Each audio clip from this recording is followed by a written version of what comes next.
It's time to put your costume on and listen to the Long Con. Hello, Internet, and welcome to the Long Con Podcast. This is episode 27, our June 2015 episode. We are going to discuss conventions, cosplay, and other facets of geek culture. I'm Kevin Bly, also known as Mr. Bob 0822, and I have a new mic. This is Nick. Hello. And this is Dale. Wait, what? He thinks you're awesome in a sarcastic way. You said June 15th? What? No, what? June 2015. Oh, I thought you said it was June 15th, and I'm like, you're off by like 2 weeks. No, It is not June 15th. Okay. I'm a time traveler, don't you know? Hey, if it's June 15th, I think it's E3 time, isn't it? Just because you forget what day it is doesn't mean you're a time traveler. Well, I did get on a plane, and I did go slightly back in time at some point. Yeah, when I was in the sky, in my sky chair. Not to be confused with a high chair. In a metal tube that's been flung. Metal tube in the sky. So, we have some things to talk about. And I'm going to pull up my thing. So, do you want me to start with that? Sure. First thing on my list is cosplay progress, and I have a whole mess of it right here. And there's some over there, and I have some here. But mostly it's that bike. Yeah, I've got some faux leather here. You look like you have paneling you stole from a couch. Don't give away my secrets. I'll discuss that at Magic CityCon. It looks like it's an insider secret. Yay. But these are lames for a tacit. You're lame. Yeah, that's what they're called, dude. Yeah, they're pretty lame. It's an actual thing. You can look it up. Kevin, put that on the screen right now. What's a lame?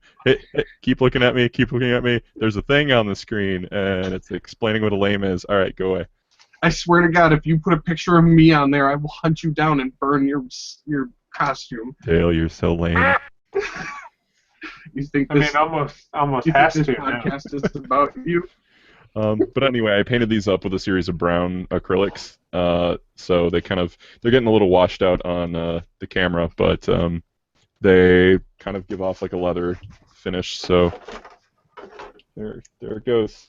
That one is no more. That's down the shoulder strap, but you can see it's a bracer. So these will be the leather bits, and I can grab the metal bits quick. Hold on. While he's gone, what do you want to talk about? The fact that he keeps naming his costume. Never mind. Yeah. So this is a rear brace. It goes. Right that looks here. like you're trying to summon a desire demon. I'm sorry, but that circle looks very demonic in nature. I have no desire to see that demon. Let me pull a quote from The Simpsons. It's a flower. It's a flower. I don't know. It was a design choice. So that's fine. But I'll yeah, allow it. It's glossy. It's pretty cool. So is it supposed to be at the top or the bottom? The design goes on the bottom portion because it goes here, and then there's going to be a pauldron that goes on the top of it. So. Gotcha. And I'm going to cast you back to whence you came. So that's what I've been doing. And then there's something else I'm going to talk about that'll transition us into our next topic. You don't say the word transition when you do a transition, Kevin. You just do it. I don't know how to do transitions. My whole life has been turned upside down because I have a new microphone. And you get really close to it, like you're about to make out. Either that you're hiding from us, creepy, or it's you're like he's whispering into it, like, or he's sprayed something that smells great there. And it's just us. We're here. This is unsettling. This is why he gets all the women, ladies and gentlemen. What? What? I didn't do anything. Loves him. So why don't you guys talk about costume progress?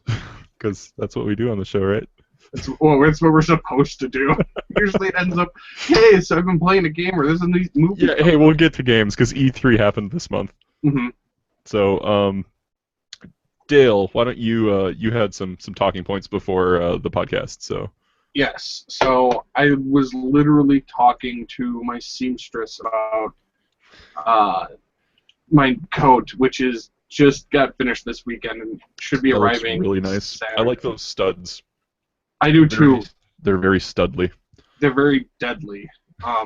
They're stuff you put on fences, the top part. Yeah, the fenceless toppers. Yeah. That's awesome. At least that's what Dawn told me they are. So that will be kind of interesting. Yeah. So that will be very interesting. So I should be able to show it off next time we post. Are we going to be doing a podcast before or after Kevin Con? We'll probably have more to talk about afterwards. And there is another weekend in June after that. So, but that's Gen Con weekend. So I don't know if you guys are going to Gen Con at all. I have to work, so I can't. I'm too new at the job. I'm gonna be lucky getting off for Kevin Con. So. Okay, so we'll probably do. Gen Con will have to wait again another year. We can do Saturday then for the podcast next month. Yeah. We're already planning. So be there, you 0 viewers that I see. This is the most we've ever planned. So that's pretty cool. What about your second upgrade to Bianca, or second instance of Bianca? So I bought some more materials for it. I bought a saber, which I think is going to be perfect for her. Unfortunately, no one sells toys saber anymore at stores, so I've had to go online. And let me see if I can find the actual. So Nick can talk for a little while. All right. I don't have a lot going on. I have my head. I'm going to start making helmet stuff, but that's going to take a long time. I don't have any money, so I can't really work on anything new. I hear you. Yeah, no, that makes sense. Okay, here, I found it.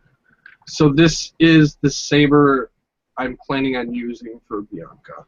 Nice. We will see what happens once it arrives, but and basically you're probably going to take half of that blade, right? What do you mean? The blade's not very well. How long is that prop blade? It doesn't say on here. It probably does, and I'm just nope, doesn't. I'm probably just gonna cut it right off at the hilt, to be honest, because I have. I see. You're using it for the foregrip. I thought you were using it for the bayonet. Oh well, that could be a secondary thing. I want to get first. The whole reason I wanted was for the. Grip. Can I offer a suggestion on how to mount that? Carefully. Get some sort of mounting bracket or something like that. Something with a little bit of some surface area. Put some magnets in it and put some magnets on the bottom of Bianca, and then you can literally just slap it onto the bottom and it'll stay. Oh no, this is going to be part of the mechanism. You have it planned to be integrated? Yes. Okay. That's gonna be the shotgun-esque thing. Basically, I'm gonna try to cut out the blade, and I already have a T joint or whatever that I can. That's already part of the mechanism that I should be able to fit in that handle. Like I said, I'll have to see once it eventually arrives, because I'd love to have something in my hands, but no one sells toy swords anymore. It's like they're worried this is more dangerous than, I don't know, a toy gun or something. Nerf. I see a fucking ton of those. Nerf sells them, and they're all like that. Nerf sells them, and they're all that like. I went on Nerf's website. They don't have any toy swords anymore. Or if they did, they have like 2. They still have that like the They're in the zombie like killer Nerf phase right now. Yeah. Where everything's like, this is like a zombie destruction Nerf gun, and then they have like a sword and stuff. So yeah, that's like the best you're gonna find. There's nothing with a guard on it, I should say. That was the biggest issue I had. So the mechanism is ready. Once I have the grip, I will be, and if it fits well on there, then I can start drilling and attaching everything. That should only take an hour. The big thing I'm going to need to figure out is how to adhere the foam to the thing. So I'll have to talk to you about what you used to adhere Bianca the first time. Okay. I think I used hot glue the first time. Oh, This time okay. I'd recommend something like barge. I'm gonna adjust my mic quick. Okay. Yeah, I've got like a. I know I mentioned this before the podcast, You but look I have. like you're just talking to a small frying pan, Yes. Yeah. and like have like a can of Axe behind it for some reason. It probably is a thing, knowing him. I feel so bad. It's probably like killing the mic right now. Okay. But the microphone mount that I'm currently using isn't meant for this microphone. Oh, is So that I why have it's like a moving so yeah, long? I have a shock mount that's coming in from China, and that's not in right now. Hello, microphone. Come to my face. Come here. Come on. You I can do know. it. No, that's too far. No, it's too far. Ah. But what I think Dawn will begin working on my shirt next, and we're gonna see if I can get the pants done before Dragon Con. If she's not gonna have any time, then I'll have to figure out on my own how to get pants together. Do I have to figure out pants? Yeah. Well, she made me a pair of pants, and it's the most comfortable pair of pants that I own. There's nothing like custom fitted Dale, pants. I like your new microphone. I think it's pretty classy. Thank you. Yep. I decided you're my Hey, idol, so I decided Hey, to copy. can I ask you a question on your new Yes. microphone? Sure. I'm gonna just talk into the skull, and it's gonna tell you guys what I said. Okay, so if there's no other costume progress, I'm gonna talk about what I just came back from Atlanta for. Okay. So I've been curious about getting into leatherworking for a while now. Of course you have. Yeah, because I mean all that would be cool to be leather, but Mhm. I've You don't put have it to off for a lie to while. us. And I went down to Georgia because our friend Adi, who's been on the podcast before, has his Severin costume. I'm gonna put that on the screen right here. Do it, Kevin. Do it. Were you Okay, looking for a go soul ahead. to steal? Yes. Kevin went down to Georgia. Anyway, Adi did that whole costume himself out of leather, and I'm like, "Can you teach me?" And he's like, "Sure, come on down, and we'll hang out and we'll do leather stuff." So, I am making Alistair from the comics in he has like a ballroom costume, and I'm making a belt for him. So this is undyed right now because I still have to finish the stitching, and there's so many stitches on this thing, but it'll wrap around, and then I'm gonna put a belt on under here, like an actual regular old belt, and then it'll feed through this belt loop, and this unscrews. So if I have like holes in the belt, I'll be able to Belt it? yes, I'll be able to slip it through. This doesn't want to unscrew right now. There we go. We can't see what you're doing. Yeah, I'll be able to Lowering slip it doesn't help. I'll be able to slip it through this fitting, which has this little thing, and clamp it here, and that'll hold it in place. So Is think that of it like the a belt door buckle. handle? What? Drawer handle? That little No, piece it's there? the fitting Tandy leather. It's a place that a lot of people go to for their leather. Gotcha. There's actually one in West Allisdale, so probably going to be going there soon. Okay. Because I don't think the TSA would have been very happy with me for bringing on sharp tools. Well, if you put it in your, checked I didn't have any checked baggage. I just had carry-ons, so I don't that wouldn't have been a good thing. Yeah, they probably would have made you throw it out. Yeah, Mhm. I didn't want to throw out that stuff. So And then they would have put you on the no-fly list. Yeah. And you would have that would have been a problem. That would have And been then a problem Kevin considering can't exist. exactly. So these are for my elbows and knees, and I'm going to soak them and then stretch them over a form, and then they'll be like a rounded shape. I know they're in my bag somewhere, but my old ones are pretty much torn up now, so I have to get these done. But I'll have like actual leather stuff, so that's cool. I'm learning that, so 2 weekends. yeah, I'll be good. Okay. All right. So that's what I was doing. I just got back from that. So yeah, the process is basically like you've got your hide, you trace out your patterns, cut it out with a knife, and then you can take like an edger and round the edge, and then if you want a thicker thing, like that belt is 2 layers. So it's 2 layers thick. You can kind of see the see the 2 layers at parts, and after you glue it all together, you can use like barge and stuff. You burnish the edge, which is like you grab it's like a piece of round plastic. It's all in my bag. You run it over the edge and it smooths it out after you wet the edge, and then just stitch it up, or you can rivet it together, and then after that you dye it, and that's pretty much it. That's the basic process that Adi ran me through. So it's riveting. Yes, it is very riveting. I was gonna say it too. So we were talking about Magic City Con. That's at the end of next month, and there will be costumes, there will be panels, and there will be a costume contest. And I'm going to be hosting. You're hosting. Yep. So really? It's going to be interesting. You're really hosting? Yes. They have me listed as host on the website. Kevin, take a picture and put it there that says host. This is gonna be awesome. Yeah.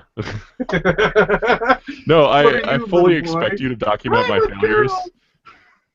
My potential failures. Yeah.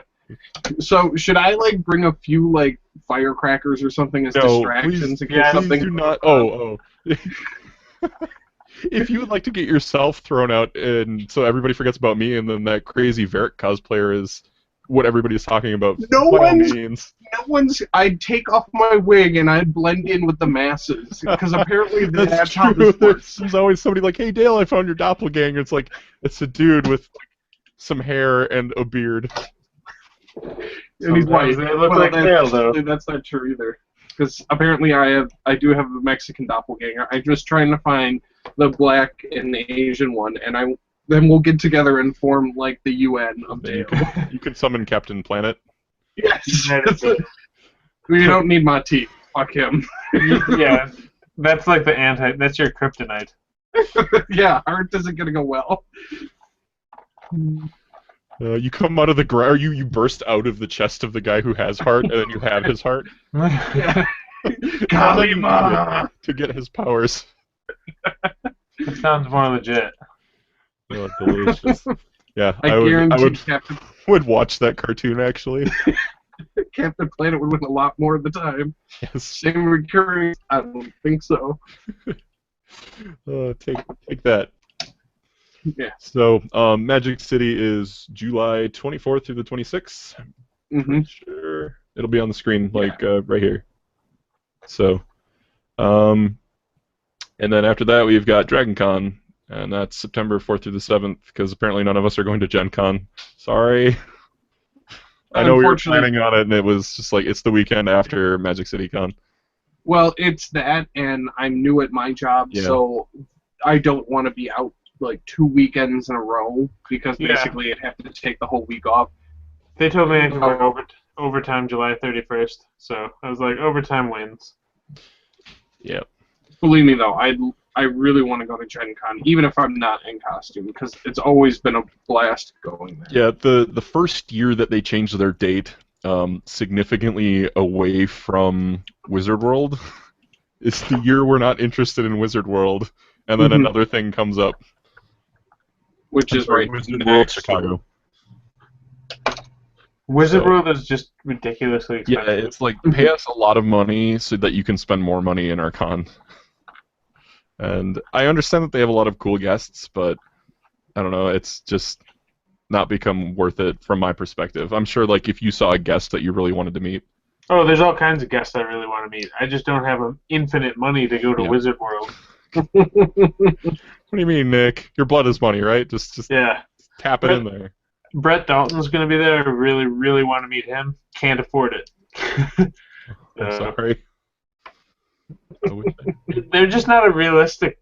I don't know. It's like the badge to get in there for like a 1-day pass is twice as expensive as half the 4-day passes I buy. Yeah. I just go there to walk around in costume, and it's not worth it at Wizard World. It's too packed. That Rosemont Convention Center is too small for the size of that convention. Mm-hmm. Not to mention, it's too small for Athen, and they still have that. yeah. Yeah, not to mention, isn't Wizard World just as expensive as Dragon Con? So Yeah, it is. Yeah, more or less. I would say I'd spend more money there. I don't spend that much money at Dragon Con. Because Dragon Con, it's easier to just just hang saying. around. The badge, yeah, the badge is expensive. Is as expensive as Dragon Con, but like everything around it is a million times more. Mm-hmm. Yeah, I suppose you could spend a lot of money in the dealer's room at Dragon Con, but you have to walk away from the con to get to the dealer's room. Yeah, I've never bought anything from. I bought a T-shirt once, and that's I think all I got at Dragon Con. Did you get a signature? Yeah, I've gotten those, but like in the dealer's room, just like merchandise. I've only ever bought like a T-shirt. Actually, it's funny. The only T-shirt I've gotten from Dragon Con wasn't even from. It was when I gave blood while I was at Dragon Con. I wonder, now that Mad Max has come out and that whole thing. Dale, you still haven't seen Mad Max, have you? No. We should go like Tuesday night or something. You should, because you should see it in the theater. That's what I'm saying. We should go and see it on Tuesday. Well, and that's the thing I'm also pissed about, that I had to go see that stupid spy movie. I'm like, I could have saw Mad Max instead. But I wonder how many people are going to be in Mad Max costumes giving blood, because that's going to make me happy. Yeah, that will make sense. I'm assuming there's a point to there's a point with... okay. Because I'm like, I could hit someone. I don't want to like really spoil it. It's not really that much of a spoiler, but it's a funny thing. But they need Max's blood for something. So yeah, he's a typo, the universal donor. Yeah, gotcha. So Dragon Con is September 4th through the 7th this year. So, and I found out that I have off that week, so I don't even have to take off of work really. I have to take off one day. Nice. So, I have to take off 4 days. Yeah, I think same thing with me. I think it's like Wednesday, Thursday, Friday, and then Monday. I think I'm going to be taking off at least. Yeah, I basically maybe even Tuesday. Well, Monday you'll get off because it's Labor Day. Oh, so then it would be Tuesday. I take off because I'm taking off Wednesday to Tuesday as well. Obviously I have different weekend days because I have Friday and Saturday off already, and then Monday off for that. So I'm taking off Wednesday, Thursday, Sunday, and Tuesday. So that's that. I'm looking forward to Dragon Con this year. I have all that stuff, and it's going to be fun. Oh, and you'll have relaxed Alice or whatever. Oh yeah. So the costume I was talking about before, I'll edit in this thing later. That there's a picture on the screen when I edit it. Yeah, Sparkles. No. But yeah, it's from the comics. What? No Sparkles? It's Sparkles' birthday. Mine's from the comics too. Isn't that great? Technically, but he's got the same costume in both, pretty much. They brought it over into Inquisition. Eric can't be bothered to get new costumes. That's not true. He gets different costumes in Inquisition, depending on what leather you use. You don't know how much it bothers him.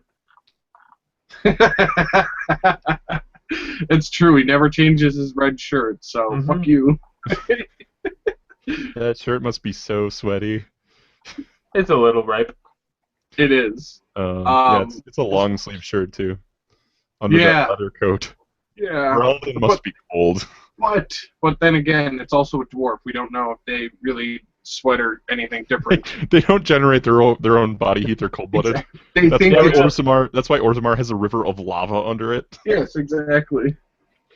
We don't know what's going on, you know. They're naturally cold-blooded creatures. What can I say? Just like you wish you were, right, Dale? Yes, I wish. I will take your heat. Yeah, because then people would, like girls with cold hands, wouldn't be like, "Give me your heat." Yeah. Why do I feel like some of my soul's gone? Right. It happens. So Ant-Man comes out July 17th, and Nick, I know you're excited for that, and you have considered some cosplay options. Why don't you? The whole reason that I did my head cast in the first place is because I want to make Yellow Jacket, and I want to make that helmet fitted properly. So it's going to be complicated, but I'm going to do some practice helmets first. I don't intend on having this done anytime this year. Okay, so you're planning next year for Yeah. right? All right, Fly. Do you want to get in on this? I think you and I can do a perfect costume for this, for Nick's costume. Are we going to be giant fly swatters? No, even better. Can We're you gonna be be Canada Thomas. Raid? Thomas the engine. Why Thomas the Tank Engine? Did you see the trailer? No. Okay, That's the only one I've seen. that was a really good joke. Oh, wait. No, I did. I'm sorry if that was really loud. Yeah. I do know. No, you're- you got really they're quiet fighting, because you backed they're away. fighting on the toy train track. Yeah, and Yellow Jacket goes like this, and then he gets hit by the And it Thomas just goes, the Tank Engine, and it just cuts to it falling off the toy track.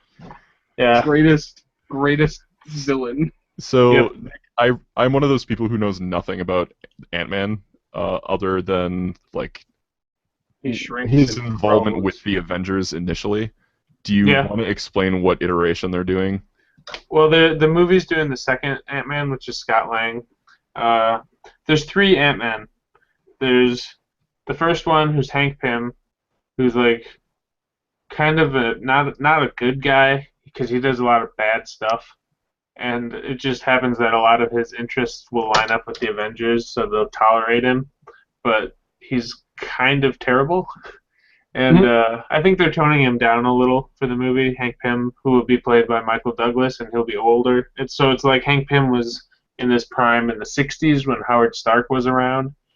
So that's what they're doing for the movie. And then Scott Lang was a more relatable Ant-Man, where like everything he did, he was doing to save his daughter who was sick, which is why he falls into the Ant-Man suit, basically. And then there's a third Ant-Man in the comics who's like a sociopath, and he's just a bad guy that gets the Ant-Man suit.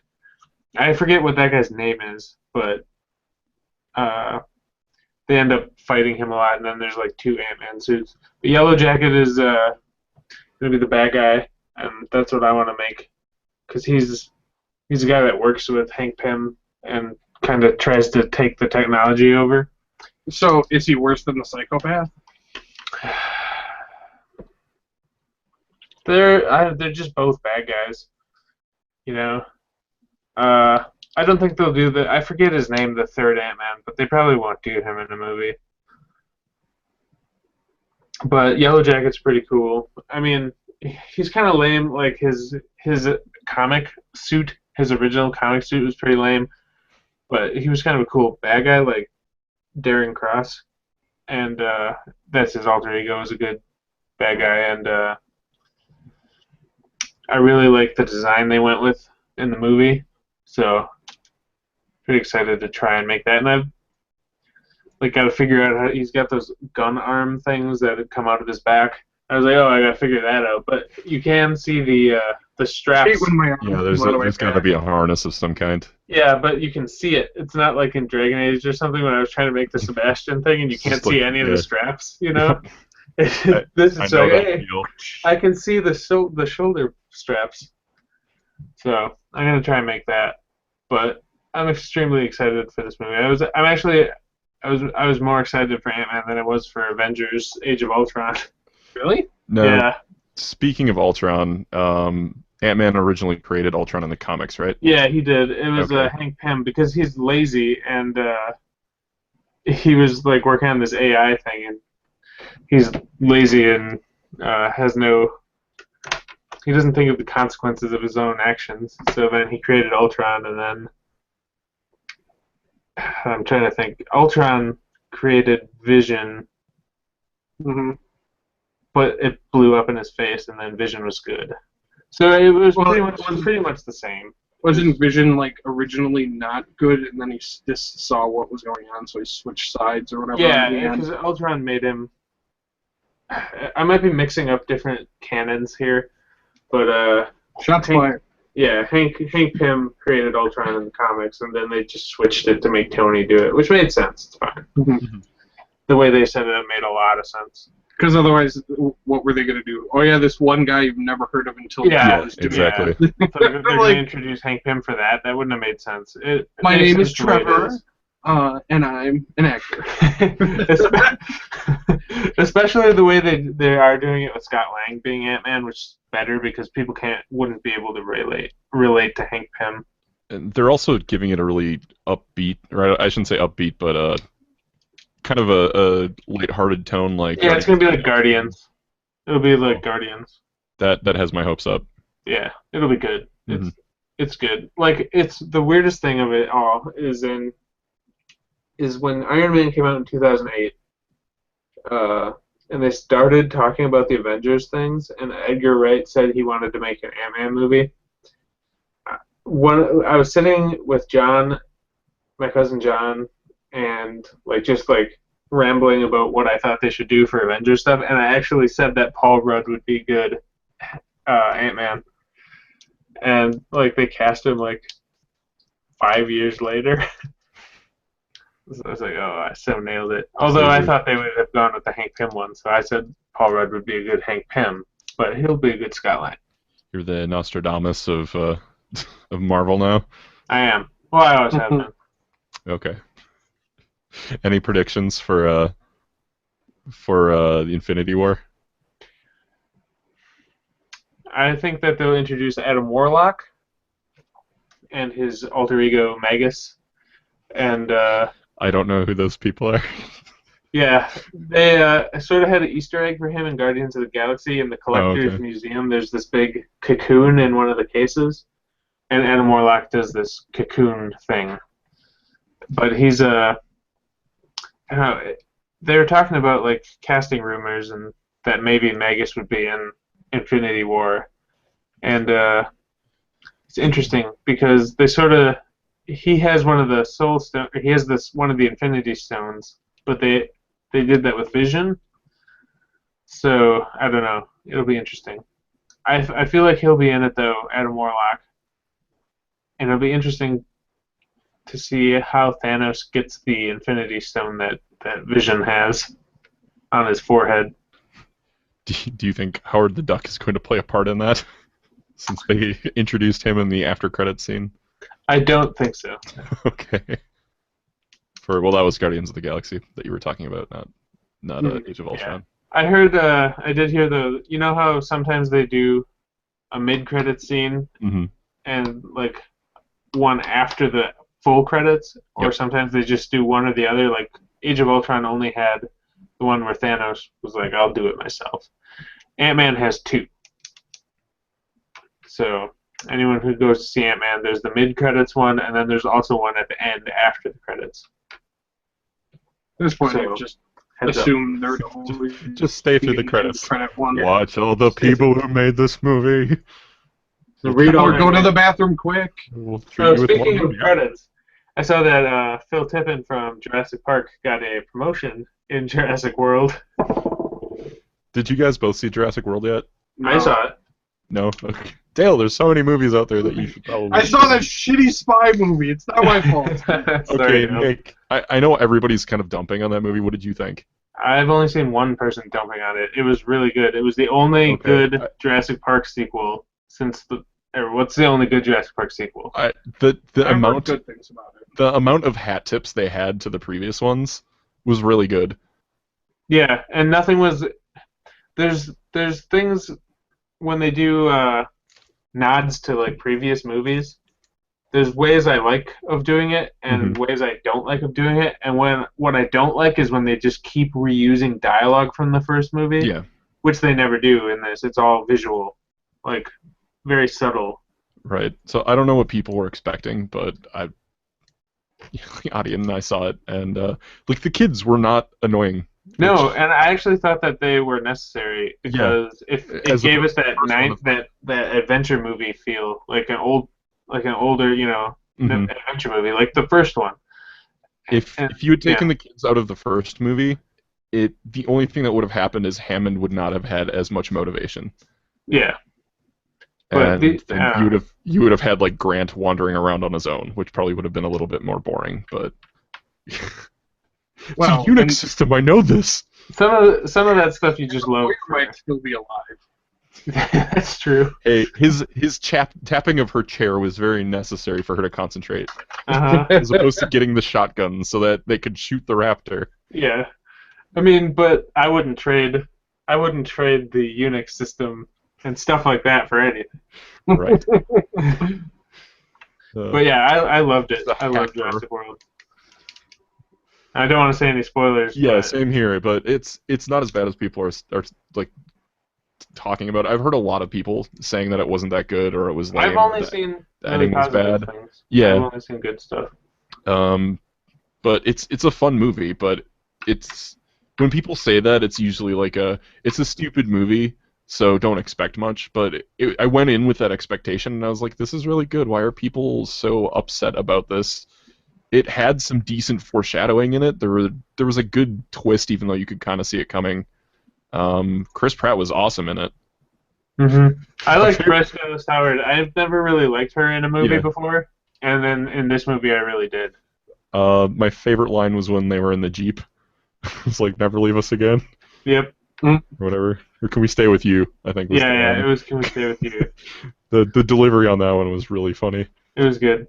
So, but we'll stop talking about that because Dale hasn't seen it yet. Yeah, so. I don't want to say good, You already ruined it for me. Apparently there's dinosaurs. Yeah, So there's no reason for me to go anymore. Chris Pratt's in it, so I think he turns into a velociraptor. Yeah, he is the...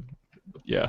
That's actually what happens. All of the raptors... It's like District 9 and Jurassic Park got together. He's a series of the compies. They're just all on each other's...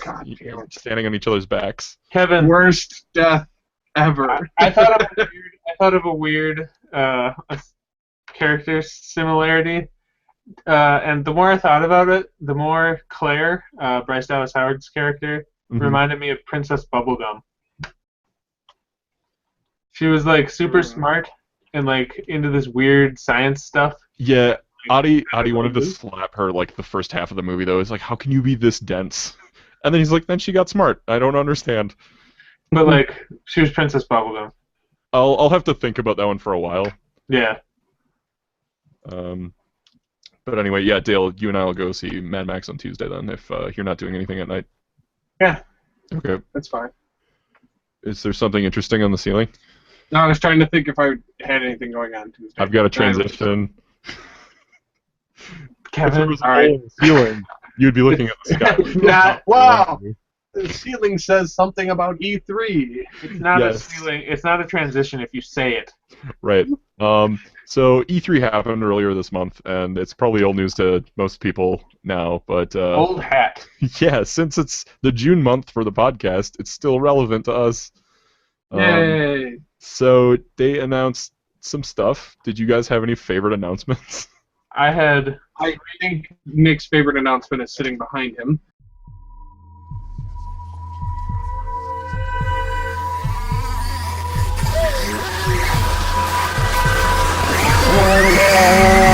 There's a lot of stuff sitting behind me. The Fallout dress, you jackass. I got it. Squid Nipples has been converted to... Yep. No, Fallout 4 was amazing. Your character can talk, which is the best part ever. Because I don't get why people would complain about that so much. That was probably one of my favorite things about like Dragon Age 2. Yeah. Was that Hawk had a voice. I really wish that the hero for Elden would have had a voice in the first one. I hate when you don't talk. People, but yeah, it helps you feel something for the character, I think, as opposed to just reading. I get bored. Like, the characters have no personality if they don't have a voice. Like, so the fact that you can use multiple voices for your Inquisitor was pretty cool. Mm-hmm. So, like, do you want more British or do you want more, American English? Yeah. So Fallout 4 looks awesome. Yeah, I agree. I have that on my list of... Fallout Shelter is kind of annoying. The app. Like, I got and I was playing it, and it's like an ant farm. Yeah. But like, there's no end game. I got Sarah Lyons, so she's pretty awesome. Yeah, but like, all I see people posting is I've had another kid. So at this point, I think it's just a sex simulator per population. Yeah, well, Dale, that's not too uncommon on Facebook nowadays. Everybody seems to be having babies, so like it's just babies all over Facebook. You just prefer them being digital in your case. So. Yeah, that's a lot more appealing. They don't sit in the plane seat behind you and cry the entire flight. And then you're like, well, my volume is all the way up on my headphones, so fingers crossed. And then you're playing the Shovel Knight soundtrack and probably annoying the people around you because it's, very tinny chiptune style music. Well, So- plug your headphones in so they can't hear it. I hear you. I don't think so. No. Dale, did you pay at all attention to E3? No.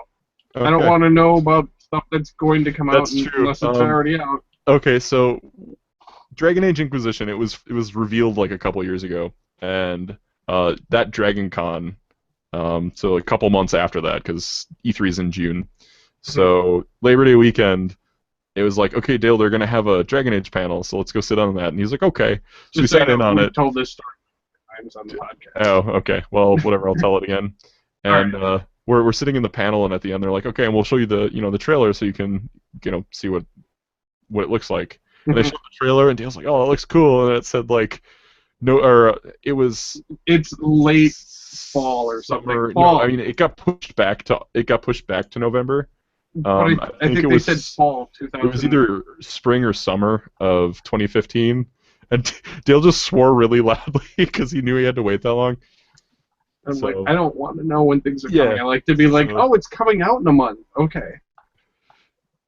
Yeah, but Fallout 4 is coming out when?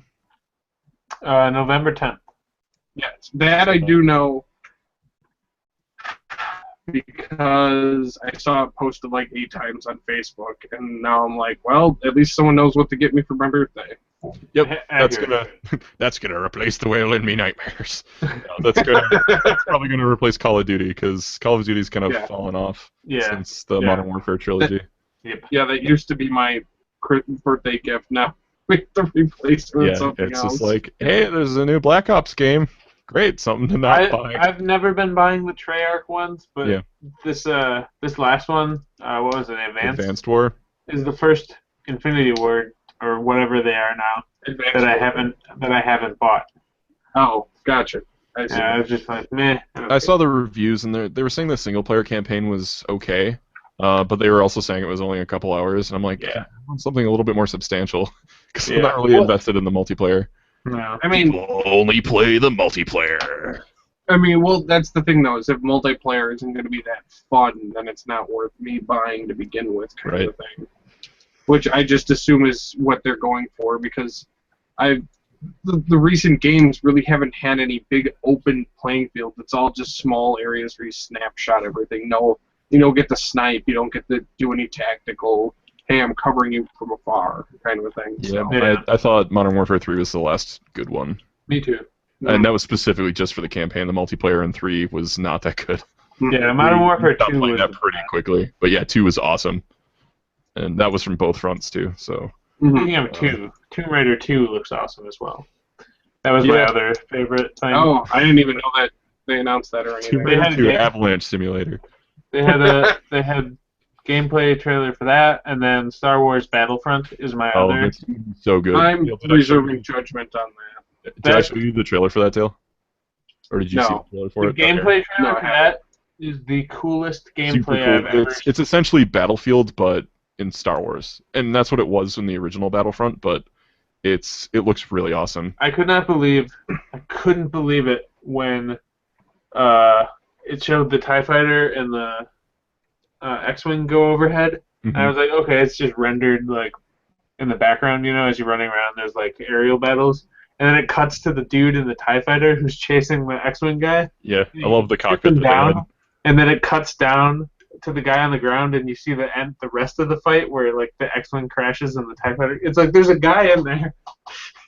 That's ridiculous.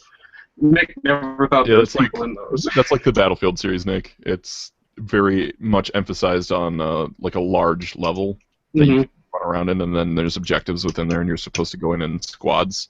Yeah, so that's why they had a team of guys in the hangar at first that you follow. This was on Hoth, this is so our I team. cared. Yeah, that's Nick's tagline for that game. This is on Hoth, so I care. Aficionado. Here's my tone. Oh yeah, there was your birthday present. I'm gonna and then click on that. my Hold on. Go back to that, Nick. It was focused on me because I was talking. Sorry. my tauntaun. So now my question is, one, Will it have destructible terrain? Probably. What engine is it using? Frostbite. Okay, so it will have destructible terrain then. And then I suppose the other thing is, what are all the vehicles going to be? They showed X-Wing, TIE Fighter, Snowspeeder, AT-AT, AT-ST, I think was in there. Yeah, AT-ST. I know they had. AT-AT, They were talking about speeder bikes. The AT-AT runs. You control the weapons in it, but I think it walks on a track. But like the AT-ST and Snowspeeders and speeder bikes and X-Wings and TIE Fighters are all you control them. Now, is it going to be pure ground battle? Mm-mm. No, I meant like planets. Planets. I have no idea space. about that. They only showed Hoth. Okay. And then there You was want like, your space battles, Dale?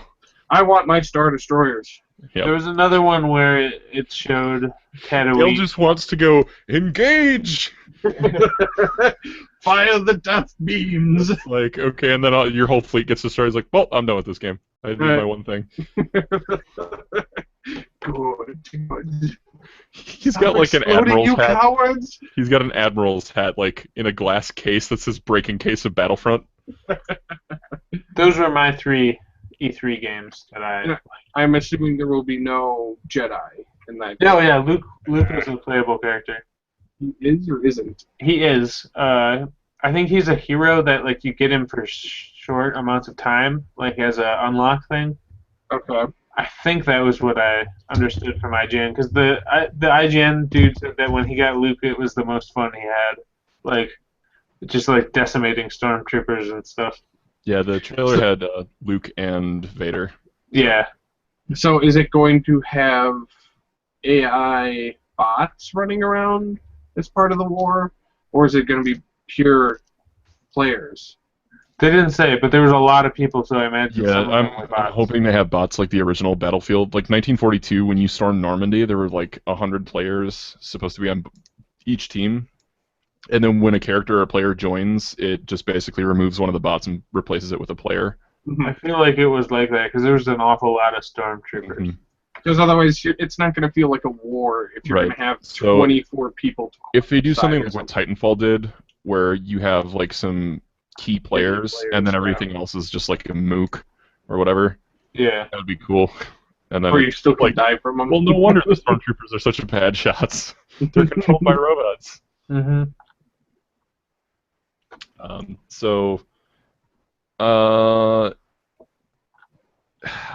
Dale, okay, I showed you For Honor, right? No. I posted a video on your wall that was like, we need to play this. Oh, yes. Now I know Yeah, what the you're talking medieval about. one. Did you watch Yes. the whole trailer? Yes, I did. Okay. It does look fun. Yeah. Samurai, Knight, and Vikings. Vikings, yeah. So that does look fun. The only issue I have with that is I don't know how much content and cool things they're going to have in it, though. I mean, is that their whole thing is, hey, you're just going to have the 1 or 2 battle types, and this is all you do? That's And sort of then what you I just- thought too. I mean, I'm hoping they'll have some kind of cool campaign thing going on, maybe even multiplayer campaign where Mm-hmm. you have different sides, you choose a side or whatever for this duration, and it goes back and forth until there's a victor, and then it just restarts, randomizes, or people pick teams or something like that. But I don't know. One of the favorite things I liked about that was the authenticity of the combat. The heroes were kind of wading through the battle a little quickly, maybe, but like it was not uncommon for somebody to grab their blade of their sword with 2 hands and do what's called a murder stroke, which means you take the hilt of the sword, like the guard, and you smash it into somebody's face because it essentially becomes a pick. And that was deadly. So they have that in there, and that made me really happy to see. And the designs and models look really good in that game. They do.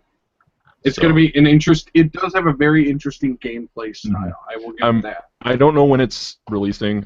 Maybe I'll put it up here, but I don't think there's a release date up here. Or Yeah, it looks like they have a lot of kinks still to work out with it. there is, of course, no release date up here yet because I have to edit it. But maybe they'll announce more like next year or something. Mhm. or closer to release. Bug flying around me. So that looks like fun. So Mass Effect Andromeda kicked off the EA conference, and Okay. Dale, I don't know if you saw that. I know 3 kind of left a really bad taste in your mouth. Very much so. Yeah. So what did they say? So You when's it saw it, taking right? They place? didn't. They literally didn't say I anything. saw it. Here's what it was. It was the screenshots that they showed last year, but worked into essentially like a slideshow video, and then it showed like an N7 guy walk away. It was like, you're not showing anything. Oh, it might have showed. It showed the Mako or something. Yeah. I don't know. I was The bored Mako by looks it. cool. But I was just mad that the Mako's in it. The Mako's terrible. my favorite comment that I saw in response to that was, "I can't wait to drive that into a cliff." Yeah, exactly. I liked the Mako in 2. I hated it in 1. But, I mean, it's what they had to do. I wasn't like terribly bothered with it. It wasn't horrible, but it was just that... People made it out to be like this machine that would just flip over and that would always be it. But it was indestructible. I swear to God, that thing couldn't be killed. They made it out of Nintendium because controllers made by a Nintendo are apparently indestructible. At least they used to be. The Wii ones are not so much. I don't know. They've still broken plenty of TVs. So. Yeah. So, No Man's Sky. Have you guys seen anything about No Man's Sky? Yes, I've seen all the stuff about it. Okay. Not a So clue. you're not familiar with No Man's Sky? Okay. No. Dale, what would you say to something where you're controlling a character in first person and you get into like a spaceship and you take off of a planet and you fly into The sun. space. Oh. You cruise around a bit and you land on a completely different planet and there are 0 loading screens. I think that's called real life. Okay. But and then like the other planet is What would you randomly do? populated. Well, that is the question that I am concerned about. Me too. Is it just, oh, we go live on the planet and you survive? Well, that's lovely. You're what, a one person, and are you supposed to try to propagate the species? Is this? You are. It's only you. Things they talked about at E3 where you scan for life forms. Was that it, Nick? Yeah, something. I You don't can know. scan planets for life when you're there, and it like generates a whole planet full of creatures and such. And you're, I guess, supposed to fill a thing. The what thing? They said there were crafting. There was crafting in it, and that was it. And people were like, "This is going to be the greatest game ever." And it's like, hold on. Do you know what else had a very like micro to macro scale? Spore, and that did not turn out This very is well. what it's sounding like. So Spore sounds like it had more. creatures that had lots of creatures that were randomly generated. Spore sounds like it had more of an end game than this thing. Yeah, it was get to the center of the universe, and that might be what the end game is for this. I don't know if they talked about that, but To get to the center of the universe. it looks cool. I'll give it that, but it's just the fact that it's big does not make it. It's a tech demo. It does look very much like a tech demo, so I want it to be good because they have a cool thing, but I'm holding back my reservations on that one, or my expectations on that one. I agree. If I get, otherwise, I'm just gonna start murdering planets. I mean, that's what I would do in the game. I don't know if you can do that. I know some of the environment is destructible, though. I think they showed, murder the species and everything. I think they showed a guy shooting space lasers at this thing that was coming, and it was hitting the mountain and destroying the mountain.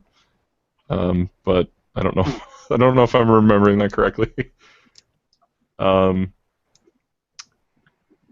Okay, so Dale, did you hear they're remaking Final Fantasy VII? Yes, I did. They're doing a high definition, which So what do you think about that? I think it'll be cool. Okay. 7 was my favorite, so I'm obviously biased against it and everything. But the funniest thing I have heard from that is, what if they decide to do a microtransaction where you get to save Eris and have her not die? And the next picture was of them just, I can't feel my legs, because they're all getting crushed by all the money that they have and everything. So I thought that was the funniest thing I've seen so far from them. Wow.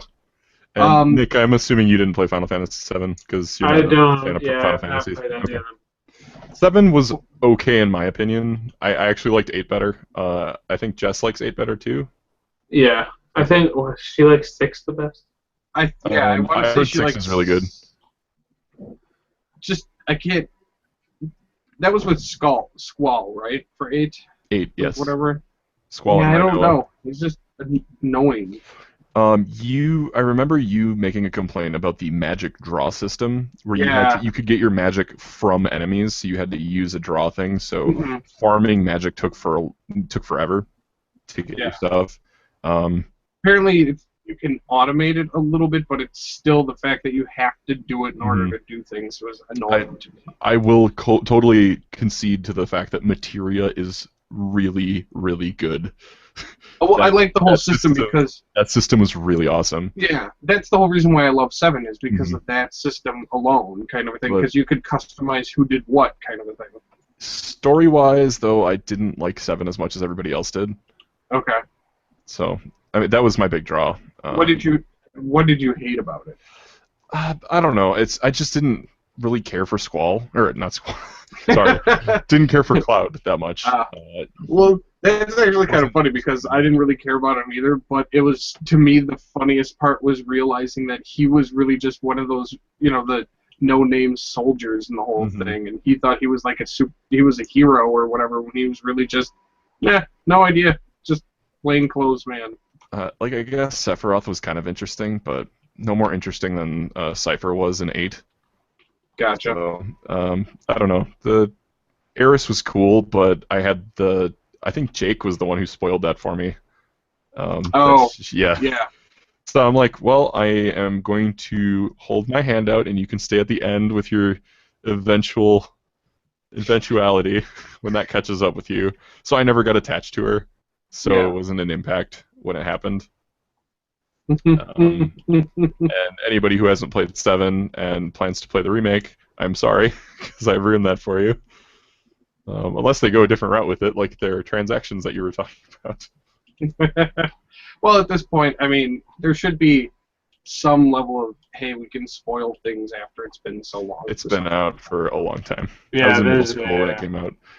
I actually, the exact same time that Final Fantasy VII came out, Square Enix came out with, actually it was Squaresoft at the time, came out with Saga Frontier. I really liked that game a lot.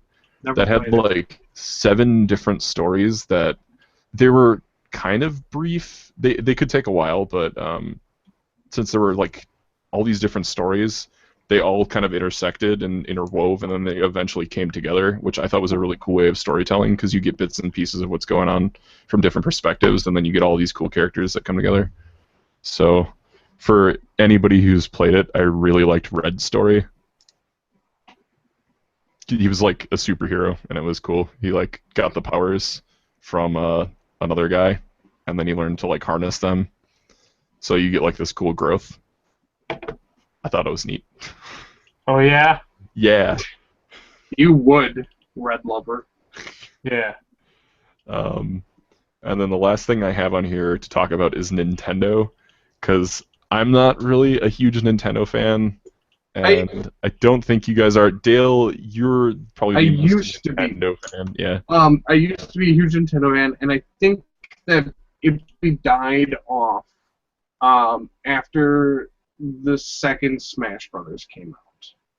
Because after the second Smash Brothers came out, I really can't remember another Nintendo game I played. I don't know.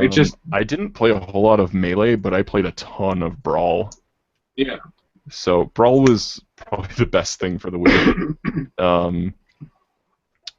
But short of that, I feel like they've done a lot of stagnation, and it's cool that like people love the characters and stuff, and they keep bringing back the characters, and they're like, let's try to innovate with this, but they never seem to do anything new.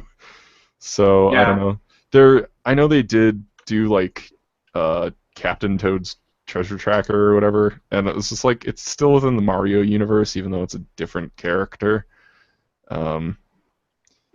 So I don't know. I know they did announce a new Star Fox, so I loved Star Fox 64, Hmm. but it's not enough to get me to pick up a Wii U. Yeah, well, we'll have to see how everything goes. Yeah. But yeah, I mean, I don't know. Nintendo's been kind of stagnant lately. But their IP stuff. I did love the heck out of my N64, and I actually still have it. I have not played it in years, but Perfect Dark was my jam, and Star Fox as well. GoldenEye. I know you like GoldenEye, but GoldenEye was better. you had a lot of siblings, and I assume they all played GoldenEye, correct? Yeah, we played You all GoldenEye played together. together? Yes. I had my sister, You don't. and Well, you don't she have did any not play GoldenEye. So with Perfect Dark, I was able to use the combat simulator and play with the bots. So I still was able to play a lot, and that game was really fun. And I could set up my own scenarios and whatnot. Like, I'm going to do slappers only on all the guys, but I'm going to give them a ton of health, and I'm going to drop my health down to 10%, so one hit will kill me. So they all came at me with, the Fists of Fury. Amazing. Yes. Yeah, As a Super whole, Nintendo was probably- Nintendo just seems to kind of stagnate of late.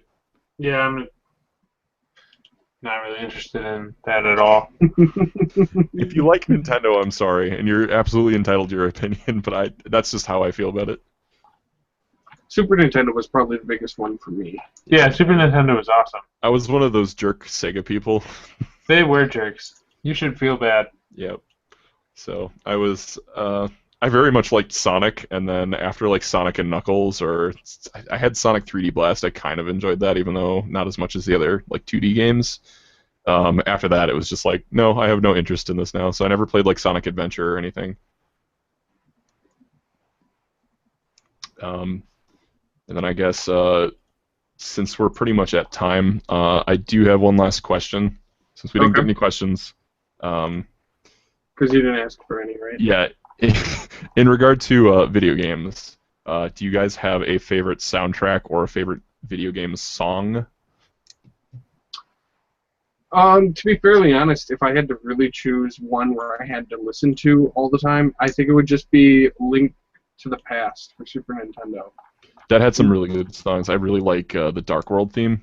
Yeah, it's really one of the only games I can really think of I would know the game right off the bat from the songs. Other than that, soundtracks that I would go back to and listen to, I think I like the Mass Effect music the best. Man, Mass Effect 3 had a really good soundtrack. Yeah. I think that was my favorite one. But I suppose I would know probably Mass Effect 2, or Mass Effect also, if I heard it. The Suicide Mission from 2 was really good as well. Mm-hmm. We're talking specific songs, but the rest of the soundtrack for 2 was okay. But 3 was really awesome. I love the like, sad piano music that they had. I think the Elusive Man in 2, that soundtrack, that track was really good. The theme. Something was good. There's something right in the beginning that's really good. Of 2. And 3, the whole thing is good, but there's a couple really standout ones on 2 as well. So I like the Mass Effect music the best, I think.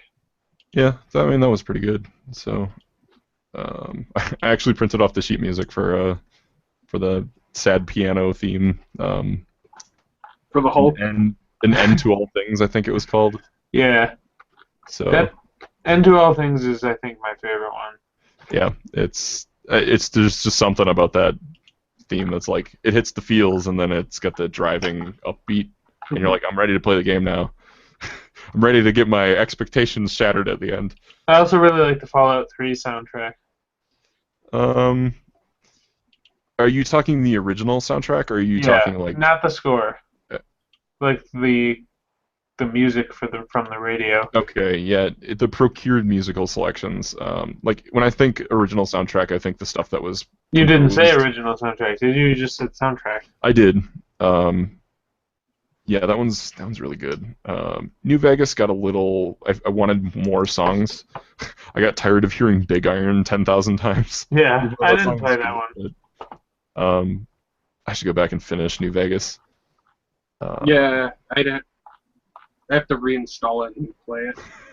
Because I got to New Vegas and then it crashed and corrupted my file. Yeah, I'm like, I well, had the that's same or a similar thing happen to me where I had to reformat my computer, and then I was like, I don't feel like redoing this. yeah. I was like, do you know how long I carried so much all crap those I couldn't? all those yeah. bent tin cans, Dale, they're all gone. Oh my god, you should not see me play Witcher 3. I have looted half of the fucking continent so far of water, ladles, candles, and mugs. Because you pick up a whole bunch of junk and you can scrap it for parts and stuff like that. And I have raided every house. And my character's like, why do I keep lugging around all this shit? And I'm like, doesn't matter. Money. Don't worry about it, Geralt.